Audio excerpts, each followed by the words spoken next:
밤의 바다입니다. 거대한 유조선들이 호르무즈 해협 입구에서 다시 움직이기 시작합니다. 며칠 전까지만 해도 멈춰있던 선박들이 하나둘씩 항로를 잡습니다. 뉴스 헤드라인은 말합니다. 호르무즈 해협 재개방, 휴전 합의, 전쟁 종료 임박. 하지만 여기서 가장 먼저 깨야 할 착각이 하나 있습니다. 이건 전쟁이 끝난 상황이 아닙니다. 오히려 진짜 게임이 이제 시작된 순간입니다. 겉으로 보면 모든 게 좋아 보입니다. 바다는 다시 열렸고 에너지 운송은 재개되며 미국과 이란은 곧 협상에 들어갈 것처럼 보입니다. 시장은 안도합니다. 투자자들은 리스크 해소라는 단어를 꺼내기 시작합니다. 그런데 정말 그럴까요? 여기서 한 걸음만 더 들어가 보면 아주 이상한 장면이 보입니다. 길은 열렸는데 통제는 더 강해졌습니다. 이게 무슨 의미일까요? 보통 우리는 이렇게 생각합니다. 전쟁이 끝나면 화살표 리스크, 감소 해협이 열리면 화살표 물류, 정상화 협상이 시작되면 화살표 시장 안정. 하지만 지금 벌어지고 있는 일은 이 공식과 정반대입니다. 겉으로는 안정인데 구조적으로는 더 불안해지고 있습니다. 여기서 가장 중요한 질문이 하나 남습니다. 왜 열렸는데 더 위험해졌을까요? 여러분은 이 상황을 어떻게 보셨나요? 단순히 전쟁이 끝나간다고 느끼셨나요? 아니면 뭔가 더 이상하다고 느끼셨나요? 핵심은 여기에 있습니다. 지금 이 사건은 전쟁의 끝이 아니라 에너지 질서가 다시 쓰이는 시작점이라는 겁니다. 우리가 지금 보고 있는 건 총과 미사일의 충돌이 아닙니다. 그보다 훨씬 더 큰, 그리고 훨씬 더 조용한 싸움입니다. 이걸 이해하려면 이 전쟁을 전쟁으로 보면 안 됩니다. 이걸 흐름의 싸움으로 봐야 합니다. 석유는 단순한 자원이 아닙니다. 석유는 흐름입니다. 그리고 이 흐름을 누가 통제하느냐에 따라 세계 경제의 숨이 조절됩니다. 조금 쉽게 비유해 보겠습니다. 호르무즈 해협은 그냥 바다가 아닙니다. 세계 경제의 목입니다. 목이 막히면 어떻게 될까요? 산소가 끊기고 몸 전체가 흔들립니다. 그래서 이 목을 누가 쥐고 있느냐가 곧 권력입니다. 그런데 지금 이 목이 열렸습니다. 그래서 안심해야 할까요? 아닙니다. 문제는 열렸느냐가 아니라 누가 열었고 누가 닫을 수 있느냐입니다. 여기서 상황이 완전히 뒤집힙니다. 이란은 해협을 열었다고 말합니다. 미국은 봉쇄를 유지하겠다고 말합니다. 같은 공간을 두고 서로 다른 메시지가 나옵니다. 이건 단순한 외교적 혼선이 아닙니다. 통제권이 충돌하고 있다는 신호입니다. 그리고 이 통제권은 단순히 군사 문제가 아닙니다. 이건 곧 에너지 가격, 물류 비용, 그리고 국가 경제의 생존 문제로 이어집니다. 특히 한국에게는 더 그렇습니다. 한국은 자원이 없습니다. 우리는 대부분의 에너지를 바다를 통해 들여옵니다. 즉, 이 목이 흔들리면 한국 경제는 바로 영향을 받는 구조입니다. 여기서 한 가지 더 생각해 봐야 합니다. 전쟁이 끝나가는데 왜 미국은 봉쇄를 유지할까요? 정말로 평화를 원한다면 왜 통제를 풀지 않을까요? 이 질문이 바로 다음 단계로 넘어가는 열쇠입니다. 겉으로는 평화 협상, 하지만 실제로는 더 큰 구조를 설계하는 과정.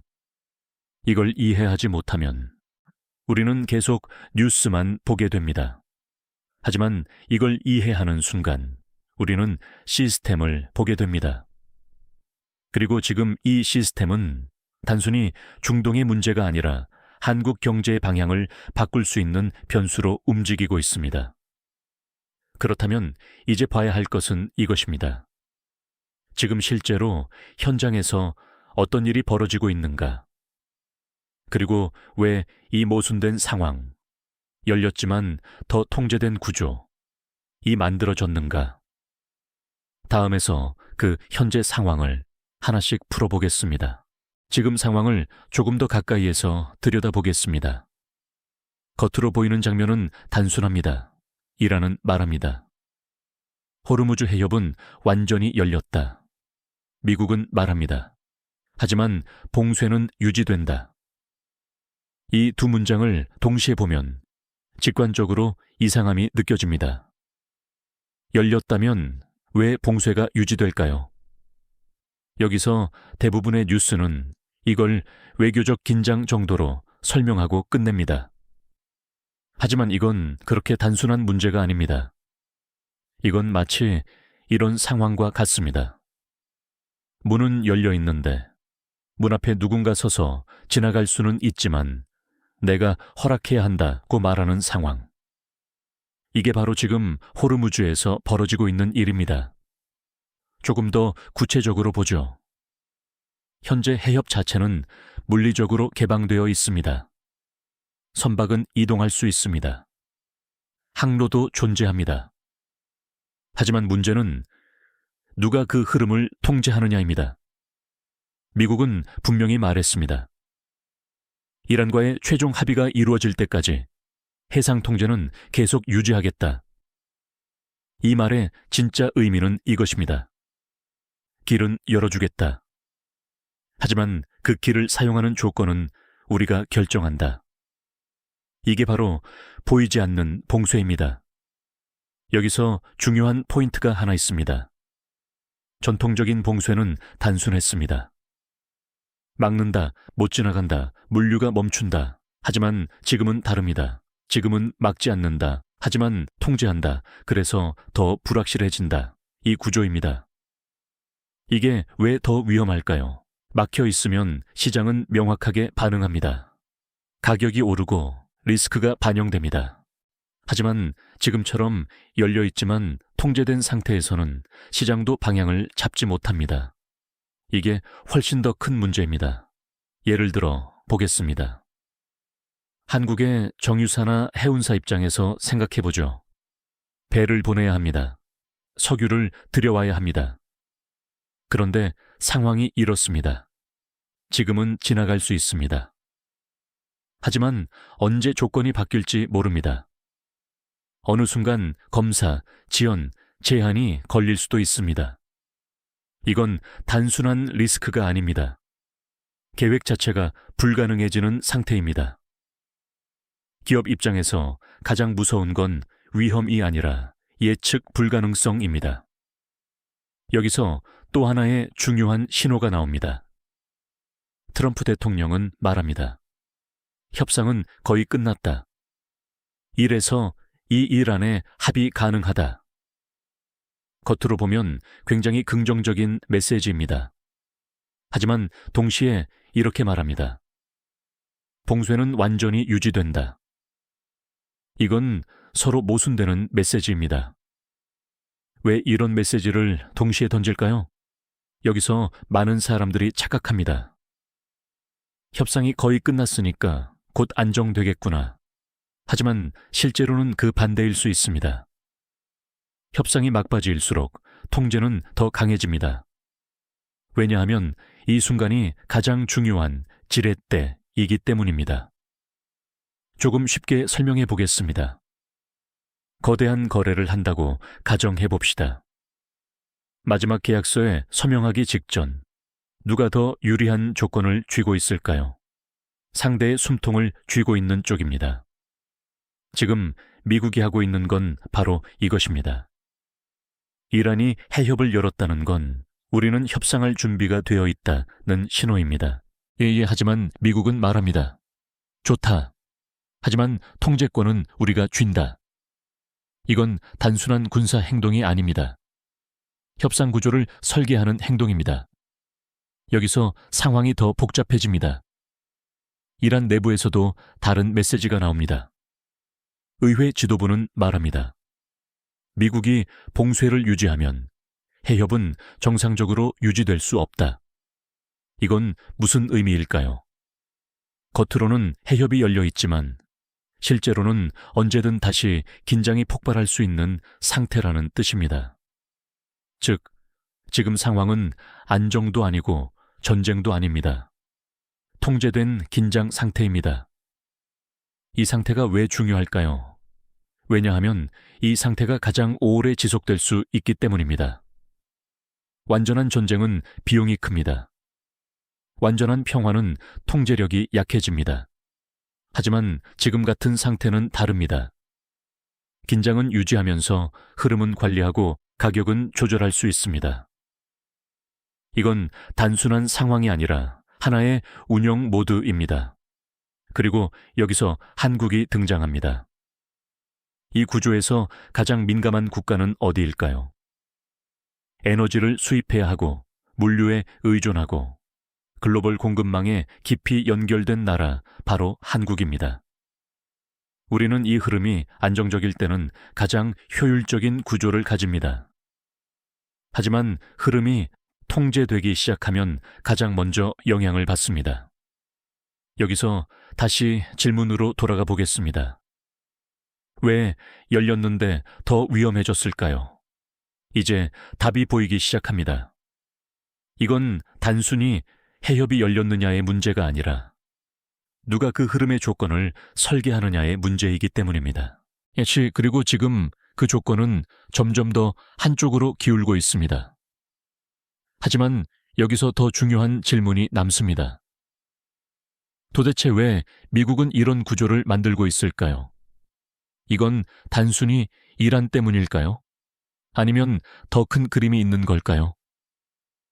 이 질문이 바로 다음 단계로 이어집니다. 이제 우리는 현재 상황을 넘어서 이 구조를 만든 진짜 이유를 봐야 합니다. 이제 질문을 바꿔야 합니다. 왜 이런 일이 벌어졌는가가 아니라 이 구조를 누가 왜 설계하고 있는가? 여기서부터 이야기가 완전히 달라집니다. 많은 사람들은 이렇게 생각합니다. 미국 대 이란 군사 긴장, 핵 문제, 중동 분쟁. 하지만 이건 표면입니다. 진짜 문제는 따로 있습니다. 이건 석유를 둘러싼 전쟁이 아닙니다. 이건 에너지 흐름의 통제권을 둘러싼 싸움입니다. 이 차이는 생각보다 훨씬 큽니다. 조금 더 쉽게 설명해 보겠습니다. 석유를 많이 가진 나라가 강한 게 아닙니다. 석유가 어디로, 어떻게, 언제 흐르는지를 결정하는 나라가 강한 겁니다. 이게 핵심입니다. 예를 들어 수도관을 떠올려 보겠습니다. 물을 많이 가진 사람이 중요한 게 아니라 밸브를 쥐고 있는 사람이 진짜 권력자입니다. 지금 호르무즈 해협은 바로 그 밸브입니다. 그리고 미국은 이 밸브를 막지 않고 조절하는 방식으로 장악하려고 합니다. 여기서 중요한 변화가 하나 있습니다. 과거의 전쟁은 파괴였습니다. 시설을 부수고 항로를 막고 상대를 무력화하는 것. 하지만 지금은 다릅니다. 지금의 전쟁은 통제입니다. 흐름을 완전히 끊는 게 아니라 흐름을 유지하면서 조건을 바꾸는 것. 이게 훨씬 더 정교하고 훨씬 더 강력한 방식입니다. 왜냐하면 이런 통제는 단순히 한 나라를 압박하는 게 아니라 전체 시스템을 지배할 수 있기 때문입니다. 여기서 다시 한국으로 돌아와 봅시다. 한국은 석유를 생산하지 않습니다. 우리는 에너지를 외부에서 가져옵니다. 즉, 우리는 자원이 아니라 흐름에 의존하는 국가입니다. 그래서 이 흐름이 통제되기 시작하면 한국은 선택권이 줄어듭니다. 그렇다면 미국은 왜 이 시점에 이런 구조를 만들고 있을까요? 단순히 이란을 압박하기 위해서일까요? 여기서 한 단계 더 들어가야 합니다. 이건 이란만의 문제가 아닙니다. 이건 글로벌 에너지 질서를 다시 쓰는 작업입니다. 지금 세계는 크게 변하고 있습니다. 러시아는 에너지를 무기로 사용하고 있고 중국은 에너지 확보를 위해 전 세계를 움직이고 있으며 유럽은 에너지 의존에서 벗어나려 하고 있습니다.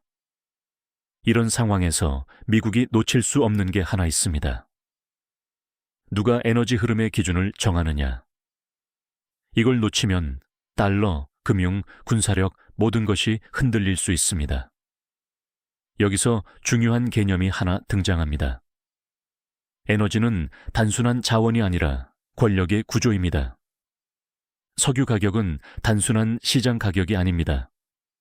그건 정치이고 외교이고 군사이고 금융입니다. 그래서 지금 미국이 하는 행동은 단순히 해협을 관리하는 게 아니라 에너지 질서의 룰을 다시 쓰는 것입니다. 여기서 다시 현재 상황이 이해되기 시작합니다. 왜 해협은 열렸는데 왜 통제는 더 강해졌을까요? 왜 협상은 진행되는데 왜 봉쇄는 유지될까요? 답은 하나입니다. 이건 협상을 위한 압박이 아니라 협상 이유를 위한 구조 설계이기 때문입니다. 이걸 한 문장으로 정리하면 이렇습니다. 지금은 전쟁을 끝내는 단계가 아니라 이 전쟁 이후의 세계를 설계하는 단계다. 여기서 가장 중요한 반전이 하나 있습니다. 많은 사람들은 이렇게 생각합니다. 평화가 오면 시장은 안정된다. 하지만 실제로는 다를 수 있습니다. 평화가 오면 통제가 시작됩니다. 전쟁 중에는 변수가 많습니다. 하지만 평화가 오면 룰이 만들어집니다.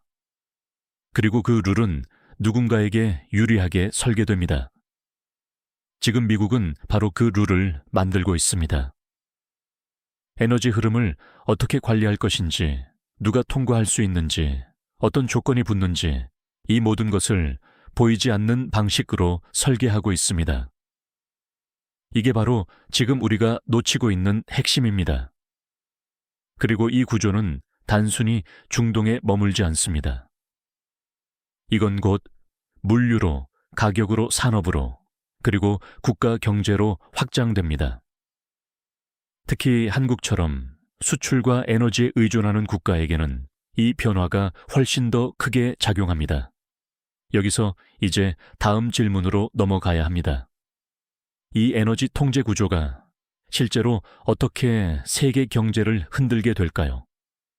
그리고 그 충격은 어떤 순서로, 어떤 방식으로 확산될까요? 이제부터는 이 변화가 만들어낼 도미노 효과를 봐야 합니다. 이제 이 구조가 실제로 어떻게 움직이는지 봐야 합니다. 지금까지는 통제라는 개념을 이야기했다면 이제는 그 통제가 어떤 순서로 현실을 바꾸는지를 보겠습니다. 여기서 중요한 건 하나입니다. 이건 한 번에 터지는 충격이 아니라 연쇄적으로 번지는 도미노라는 점입니다. 첫 번째 도미노는 물류입니다. 호르무즈 해협은 단순한 항로가 아닙니다. 전 세계 원유의 약 20%가 통과하는 말 그대로 목줄입니다. 이 목줄이 완전히 막히지 않았다는 건 겉으로 보면 안정처럼 보입니다. 하지만 실제로는 다릅니다. 지금은 지나갈 수는 있지만 언제든 조건이 바뀔 수 있는 상태입니다. 이게 물류에 어떤 영향을 줄까요? 선박은 움직입니다. 하지만 속도가 느려집니다. 검사, 승인, 경로 변경. 보이지 않는 지연이 계속 쌓입니다. 이건 단순한 시간 문제가 아닙니다. 시간은 비용입니다. 여기서 두 번째 도미노가 시작됩니다. 가격입니다. 운송이 불확실해지면 보험료가 올라갑니다. 운임이 올라갑니다. 그리고 이 비용은 결국 어디로 갈까요? 화살표 에너지 가격으로 갑니다. 여기서 중요한 포인트가 있습니다. 많은 사람들은 유가를 수요 대 공급으로만 생각합니다. 하지만 지금 상황에서는 다릅니다. 유가는 통제 프리미엄이 붙는 구조로 바뀌고 있습니다. 즉, 실제 공급이 줄지 않아도 가격은 올라갈 수 있습니다. 왜냐하면 안정적으로 도착할 수 있느냐라는 새로운 변수 때문입니다. 세 번째 도미노는 산업입니다. 에너지 가격이 흔들리면 가장 먼저 영향을 받는 건 제조업입니다. 특히 한국처럼 에너지 수입 의존도가 높은 나라에서는 이 충격이 훨씬 더 크게 나타납니다. 정유, 화학, 철강, 반도체 모두 에너지 위에 올라가 있는 산업입니다. 조금 과장해서 말하면 에너지는 산업의 전기가 아니라 혈액기입니다. 혈액이 불안정해지면 몸 전체가 흔들립니다. 여기서 네 번째 도미노가 연결됩니다. 환율과 금융입니다. 에너지 가격이 오르면 수입 비용이 증가합니다. 수입이 늘어나면 외화 수요가 증가합니다. 그리고 이건 결국 원화 약세로 이어질 수 있습니다. 여기서 또 하나의 문제가 생깁니다. 원화가 약해지면 수입 물가는 더 올라갑니다. 이건 단순한 인플레이션이 아니라 구조적 압박입니다. 여기까지 오면 많은 사람들이 이렇게 생각합니다. 그래도 해협은 열려 있잖아. 전쟁은 끝나가잖아. 하지만 여기서 가장 중요한 반전이 있습니다. 지금의 위험은 막힘이 아니라 조절해서 나온다는 점입니다. 완전히 막히면 시장은 빠르게 반응하고 대응 전략도 명확해집니다. 하지만 지금처럼 흐름이 유지되면서 통제되는 구조에서는 화살표 가격은 천천히 오르고 화살표 불확실성은 길게 지속되고 화살표 대응은 늦어집니다. 이게 훨씬 더 치명적입니다. 이제 한국으로 완전히 연결해 보겠습니다. 한국 경제는 수출 플러스 에너지 수입, 이 두 축으로 돌아갑니다. 그런데 지금 이 두 축이 동시에 압박을 받고 있습니다. 에너지는 비싸지고 물류는 불안정해지고 환율은 흔들리고 이건 단순한 외부 변수가 아닙니다. 경제 구조 자체를 건드리는 변화입니다. 여기서 한 가지 더 중요한 포인트가 있습니다. 이 도미노는 한 번으로 끝나지 않습니다. 물류 화살표 가격, 화살표 산업, 화살표 금융, 이 흐름이 한 바퀴 돌고 나면 다시 처음으로 돌아갑니다. 왜냐하면 가격이 오르면 수요가 변하고 그게 다시 물류 흐름을 바꾸기 때문입니다. 즉, 이건 단순한 충격이 아니라 지속적으로 반복되는 압력 시스템입니다. 이 지점에서 다시 처음 질문으로 돌아가야 합니다. 왜 전쟁이 끝나가는데 왜 위험은 더 커지고 있을까요? 이제 답이 명확해집니다. 전쟁이 끝나가고 있기 때문에 이제는 통제 시스템이 작동하기 시작했기 때문입니다. 하지만 여기서 더 무서운 부분이 남아 있습니다. 이 모든 변화는 겉으로는 안정처럼 보입니다. 해협은 열렸고 협상은 진행되고 전쟁은 줄어들고 있습니다. 그런데 실제로는 리스크가 사라진 게 아니라 형태를 바꿔 더 깊어지고 있습니다. 그렇다면 여기서 가장 중요한 질문이 하나 남습니다. 우리가 지금 보고 있는 이 안정은 진짜 안정일까요? 아니면 더 큰 통제를 숨기고 있는 착각일까요? 이 질문이 바로 다음 단계입니다. 이제 우리는 가장 위험한 착각을 봐야 합니다. 이제 가장 중요한 지점에 도달했습니다. 지금까지 우리는 구조를 봤고 도미노를 봤습니다. 그런데 여기서 한 가지 더 깊이 들어가야 합니다. 지금 시장이 보고 있는 것과 실제로 벌어지고 있는 것은 완전히 다를 수 있습니다. 지금 대부분의 사람들은 이렇게 생각합니다. 해협이 열렸다, 화살표 안정. 협상이 진행된다, 화살표 리스크 감소. 전쟁이 끝난다, 화살표 경제 회복. 이건 너무 자연스러운 반응입니다. 하지만 문제는 바로 여기에 있습니다. 이 자연스러운 반응이 가장 위험한 착각일 수 있다는 점입니다.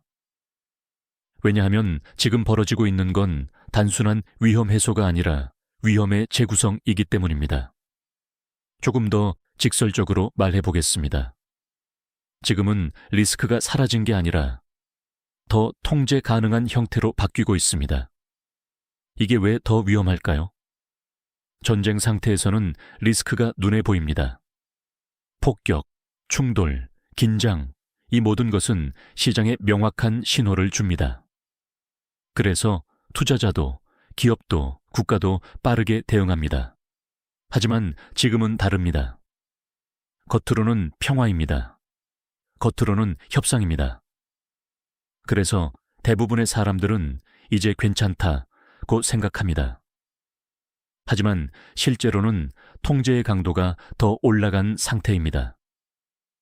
이걸 이해하려면 불안정대 통제의 차이를 봐야 합니다. 불안정한 상황에서는 누구도 완전히 지배하지 못합니다. 하지만 통제된 상황에서는 누군가는 반드시 지배합니다. 지금 상황은 후자입니다. 이걸 하나의 비유로 설명해 보겠습니다. 폭풍 속 바다는 위험합니다. 하지만 그 위험은 모두에게 동일합니다. 반면 잔잔한 바다인데 항로를 특정 세력이 관리하고 있다면 어떨까요? 겉으로는 안전해 보이지만 실제로는 누군가의 허락 없이는 움직일 수 없는 구조가 됩니다. 지금 호르무즈는 바로 이 상태입니다. 여기서 가장 중요한 반전이 하나 나옵니다. 평화처럼 보이는 순간이 실제로는 통제가 완성되는 순간일 수 있다. 이건 굉장히 중요한 인식 전환입니다. 왜 미국은 봉쇄를 유지하면서 협상을 진행할까요? 왜 굳이 이 모순된 구조를 만들까요? 이제 답이 명확해집니다. 이건 단순한 압박이 아니라 표준을 만드는 과정입니다. 한번 생각해 보십시오. 지금 이 구조가 유지되면 어떻게 될까요? 해협은 열려 있습니다. 하지만 통과 조건은 특정 세력이 결정합니다. 이 상태가 길어지면 어느 순간 이것이 정상이 됩니다.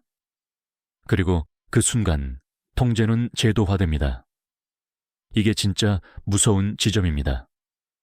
처음에는 임시 조치였던 것이 점점 규칙이 되고 결국에는 질서가 됩니다.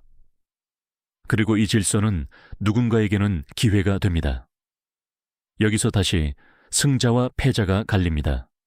먼저 승자입니다.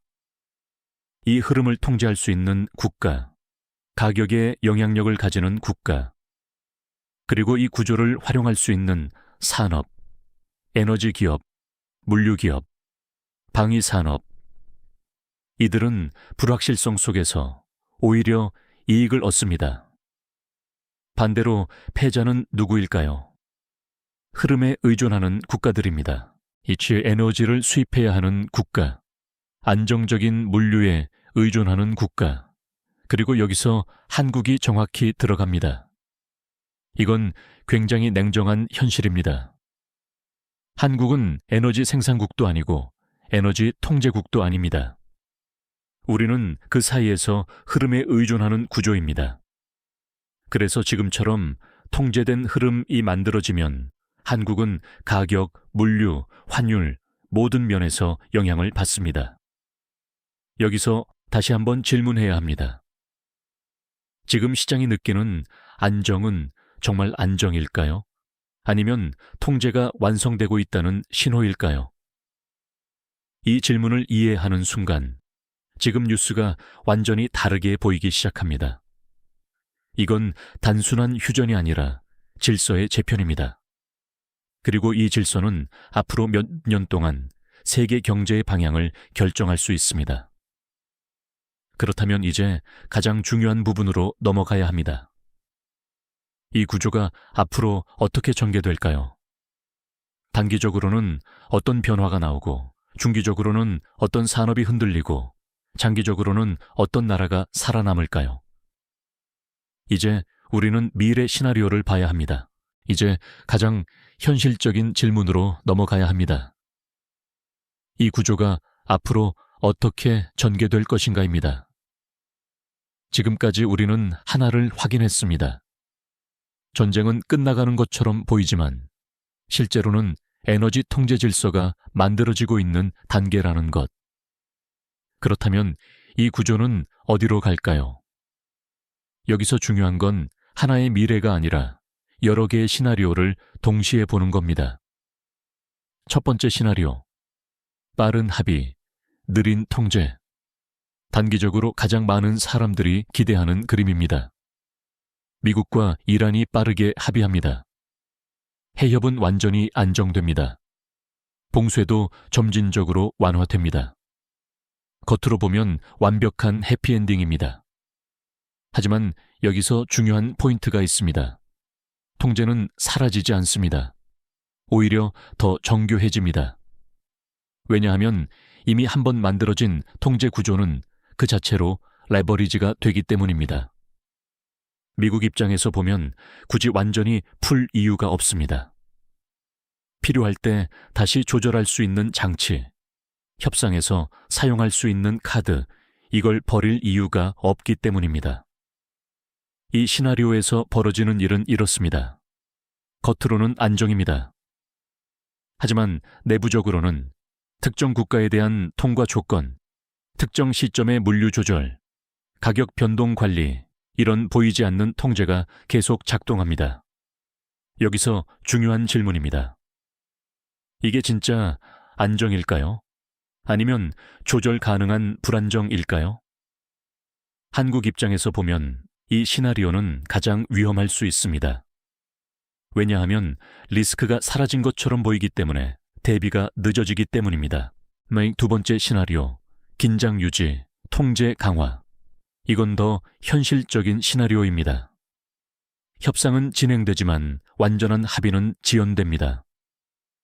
해협은 열려 있지만 통제는 계속 유지됩니다. 그리고 이 상태가 장기간 지속됩니다. 이 시나리오의 핵심은 이것입니다. 긴장을 유지하면서 흐름을 관리한다. 이건 단순한 상태가 아니라 하나의 운영 전략입니다. 이 상태에서는 어떤 일이 벌어질까요? 에너지 가격은 일정 수준 이상 유지됩니다. 물류 비용은 계속 불안정합니다. 기업은 장기 계획을 세우기 어렵습니다. 여기서 한국 경제는 지속적인 압박을 받게 됩니다. 한 번의 충격이 아니라 지속적인 피로입니다. 이걸 비유하면 이렇습니다. 한 번 크게 다치는 게 아니라 계속해서 작은 상처가 쌓이는 상태입니다. 겉으로는 버틸 수 있습니다. 하지만 어느 순간 전체 체력이 무너집니다. 이 시나리오에서 가장 큰 변수는 시간입니다.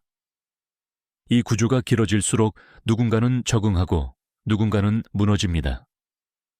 세 번째 시나리오, 재충돌, 구조 붕괴. 이건 가장 극단적인 시나리오입니다. 협상이 실패합니다. 긴장이 다시 폭발합니다.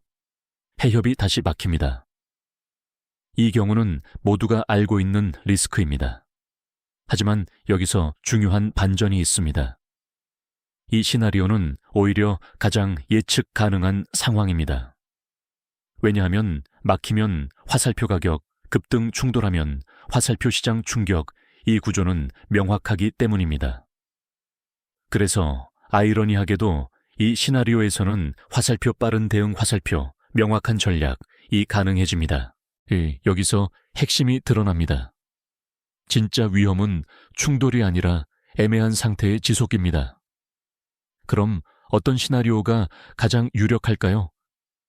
지금까지의 흐름을 보면 두 번째 시나리오, 긴장 유지 플러스 통제 강화, 이 가장 현실적입니다. 왜냐하면 완전한 평화는 통제력을 약하게 만들고 완전한 전쟁은 비용이 너무 크기 때문입니다. 그래서 가장 효율적인 상태는 화살표 긴장을 유지하면서 화살표 흐름을 관리하는 구조입니다. 이건 단순한 중동 문제가 아닙니다. 이건 앞으로의 세계가 어떻게 운영될 것인가에 대한 모델입니다. 그리고 이 모델에서 한국은 어디에 있을까요? 이 질문이 가장 중요합니다. 한국은 화살표 에너지, 수입국 화살표 수출, 의존국가 화살표 물류 중심 경제, 이 세 가지 특징을 모두 가지고 있습니다. 즉, 이 구조에서 가장 민감하게 반응하는 위치입니다. 여기서 마지막 질문이 남습니다. 이 변화 속에서 한국은 기회일까요? 아니면 위기일까요? 이제 결론으로 가야 합니다. 이 모든 흐름을 하나로 묶어서 한국의 선택 문제로 정리해야 합니다. 다음에서 그 답을 보겠습니다. 이제 속도를 조금 늦춰 보겠습니다. 지금까지 우리는 하나의 흐름을 따라왔습니다. 전쟁이 끝나는 것처럼 보였고, 해협이 다시 열렸고, 협상이 진행되는 장면을 봤습니다. 하지만 그 안쪽으로 들어가 보니 완전히 다른 구조가 움직이고 있었습니다. 겉으로는 안정, 하지만 실제로는 통제의 강화. 이게 지금 우리가 마주하고 있는 현실입니다. 여기서 한 가지 더 깊게 정리해 보겠습니다. 결국 이 모든 사건은 하나로 연결됩니다. 전쟁은 끝나가고 있는 게 아니라 형태를 바꾸고 있는 중이다. 총과 미사일이 아니라 이제는 흐름과 조건 그리고 통제의 방식으로 바뀌고 있습니다. 이걸 한 문장으로 정리하면 이렇습니다. 진짜 권력은 보이지 않는 흐름을 통제하는 데서 나온다. 석유를 많이 가진 나라가 아니라 그 석유가 어디로 흐를지 결정하는 나라. 해협을 막는 나라가 아니라 그 해협의 조건을 설계하는 나라. 그게 지금의 게임입니다. 그렇다면 한국은 어디에 있을까요? 여기서 냉정하게 봐야 합니다. 한국은 흐름을 만드는 나라가 아니라 흐름에 올라타는 나라입니다. 이건 강점이기도 하지만 동시에 약점이기도 합니다. 흐름이 안정적일 때 한국은 가장 효율적으로 성장합니다. 하지만 흐름이 통제되기 시작하면 한국은 선택지가 줄어듭니다. 가격을 받아야 하고 조건을 따라야 하고 변화에 반응해야 합니다. 그래서 지금 이 상황은 단순한 중동 뉴스가 아닙니다. 이건 한국 경제의 생존 구조가 시험받는 순간입니다. 여기서 중요한 질문을 하나 던져야 합니다. 이제 한국은 이 구조에서 단순한 피해자로 남을 것인가? 아니면 변수로 올라설 것인가? 이 질문은 단순한 외교 문제가 아닙니다. 이건 화살표 에너지 전략, 화살표 산업, 구조, 화살표 공급망, 선택 화살표 동맹 관계, 이 모든 것과 연결됩니다.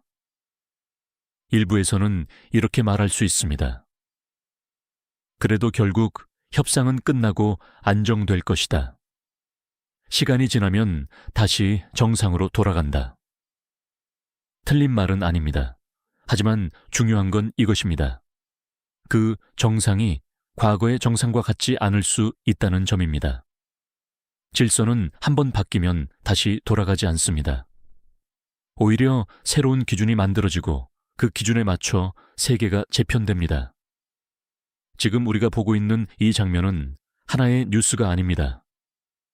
새로운 에너지 질서의 시작점입니다. 그리고 그 질서는 앞으로 몇 년 동안 물가산업 투자국가 간 힘의 균형, 모든 것에 영향을 줄 수 있습니다. 여기서 여러분께 질문을 드리고 싶습니다. 이 상황에서 한국은 기회일까요? 위기일까요? 단순히 가격이 오르는 문제일까요? 아니면 전략적으로 올라설 수 있는 순간일까요? 여러분이 정책 결정자라면 어떤 선택을 하시겠습니까? 에너지 확보에 집중하시겠습니까? 공급망을 재편하시겠습니까? 아니면 새로운 산업 기회를 찾으시겠습니까? 이건 정답이 있는 문제가 아닙니다. 그래서 더 중요합니다. 이 영상이 도움이 되셨다면, 이런 구조를 계속 함께 보고 싶다면 구독과 알림 설정도 부탁드립니다. 하지만 더 중요한 건 여러분의 생각입니다. 지금 이 변화 속에서 한국은 어디로 가야 할까요? 그리고 마지막으로 한 가지를 남기겠습니다. 지금 우리는 전쟁이 끝나는 장면을 보고 있는 게 아닙니다. 새로운 게임이 시작되는 순간을 보고 있는 겁니다. 다음 영상에서는 이 에너지 질서 변화 속에서 어떤 산업이 실제로 돈을 벌게 될지, 그리고 한국 기업들은 어디에 서게 될지 더 구체적으로 풀어보겠습니다.